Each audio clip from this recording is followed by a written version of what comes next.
Brayden Willis, round 7, the second tight end. I like this pick. I mean, I know you do. He's a little more productive than Cameron Latu. I mean, I don't think he's the blocker that Cam is, but he's also not even close. But he's a better blocker than Jordan Reed was back in the day, because I don't think Jordan Reed ever blocked anyone in the NFL, actually. I'm not sure he ever did. Jordan had to work up to being a bad blocker. Yeah, pretty much. I like Brayden Willis. I like what I like about him is, to me, he's like, as a receiver, he's Cam Latu with yak ability. Like, I actually feel like he breaks tackles, and once he catches the ball, like, he's tough to bring down. Maybe a little bit tougher than Cam. Yeah, he's got a big. I like the way he plays. He plays outside of his frame too, and he's already a big kid, right? Yep. So he knows that he's bigger than you. He wants to get up. I would bet dollars to donuts, like, the balls that he talks to his QB is like, man, put that bitch up. Let me go get it. You know what I'm saying? Yes. Like, one thing that I've seen with him, just like Cam, but I see it a little bit more with Braden, is that he really does catch in between the tackles. A lot of that, a lot of those intermediate routes, and he really wants to, like, do damage when he catches those balls. Like, yak is something that's a big part of his game. Now, I don't know. This guy. He's stronger. He's gonna be better than Cam. He's gonna be better than Cam. He's gonna be better than Cam. He's stronger than Cam by numbers. He is. He doesn't play like it. Okay.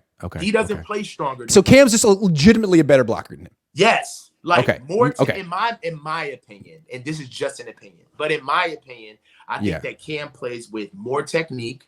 I think that Cam plays with, he tries to finish. He actually is bought into blocking. He plays with a defensive player's mentality. Yes. When I watch Braden block, I think that Braden is just waiting till the next pass play.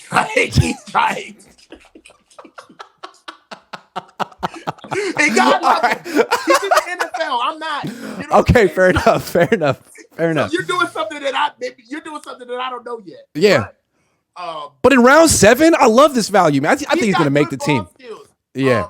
And also, this is another point that I wanted to bring up, is that before, like, before Brock, you know what I'm saying? Yeah. I feel like as fans, we were really looking at our team from, like, a position standpoint of, we need a number 1 receiver. Debo's not really a receiver, so Brandon Ayuk is really the receiver, and this, that, and the third. But it wasn't until Brock came until we started truly understanding the positionless initiative that we do on offense, where it really is, George may be a tight end. CMC may be a running back. But the way we're going to mix this up, like, so they'll be everywhere. They'll be in motion. They'll be everywhere. Yeah, that's the whole point. What I envision when I see players like Brayden Willis and Cameron Latu get on the field. Like, I don't see them coming in some stagnated posture. Like, I'm a tight end. No, I expect to see Cameron Latu in the backfield. I expect to see him in the slot. I expect to see him in motion. Right. So same with Willis. Causing conundrums, really stressing the defense. So I like this move as another weapon, but I mean, we're all in the family. I don't want to juxtapose them against each other. Not yet. They got on camp to compete. And somewhere Cam Latu's watching this stream being like, what the fuck, Grant? Why would he? Hey, Cam, I'm sure you're great, dude. I haven't even seen you compete in one-on-ones yet, but once I do, I will form a snap judgment. You better be better than Ross Dwelley. For the tight end room. I'm sorry. Like, Ross Dwelley and Charlie Warner, and they've been, whatever. But it's time. It's time. It is time. But let me say something to Cam and Braden directly, because I know you guys are watching. You guys don't know who Ross Dwelley is. You never met Ross Dwelley. Let me tell you something.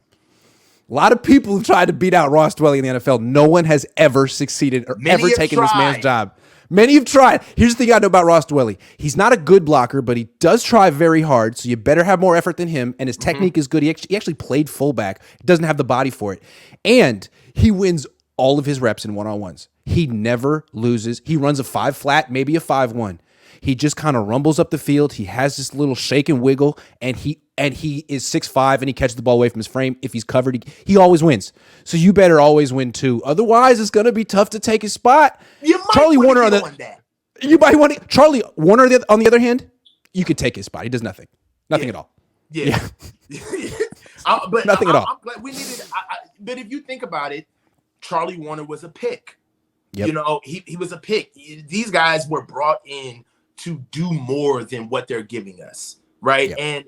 And I feel like because, you know, tight end isn't necessarily a sexy position after the first guy, right? That there are issues in our offense where if we had more production out of our tight ends, we wouldn't miss a beat in that area. So Can I just say something though? That I think one of the main thing that pisses me off about this draft, and I like this draft, is that it confirms that the Niners think that Tyler Kroft is the only reason they lost the NFC Championship game.